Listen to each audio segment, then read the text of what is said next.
বিক্রম রাতে বাসায় আসলে তানিশার বোন বিক্রমের রুমে যায় আর বিয়ের জন্য প্রপোজ করে, কিন্তু বিক্রম কিছুদিনের সময় নেই। এর পরের সিনে দেখি তাসরিন আর তার গ্যাং মিলে কোনো এক বড় বাড়িতে চুরি করার প্ল্যান করে। বাসায় বয়স্ক মালিক ছাড়া আর কেউ নেই। পরের সিন হাসপাতালে নিয়ে যাওয়া হয়। আনু চিন্তিত আর সে দ্রুত হাসপাতাল থেকে বের হয়ে যায়।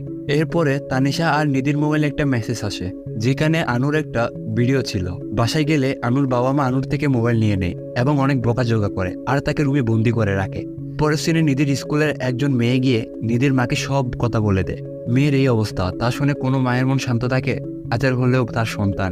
নিধির মা হাসপাতালে আসে আর নিধিরকে সাহস দেয়। ওইদিকে তাসরিন ও তার গ্যাংয়ের ছেলেরা তাদের প্ল্যান মতো তাদের কাজে লেগে যায়। সব ঠিকঠাক আছে, কিন্তু বক্স নিচে পড়ার শব্দে ওই লোকটার ঘুম ভেঙে যায়। তখন বাকি সদস্যরা বলে একে মেরে দে। আর তখনই সিন আসে আনুর কাছে।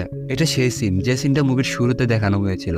একে একে সবাইকেই দেখানো হয়, যেগুলো মুভির শুরুতে দেখানো হয়েছিল। এরপরে সিন 1 বছর পরে আসে।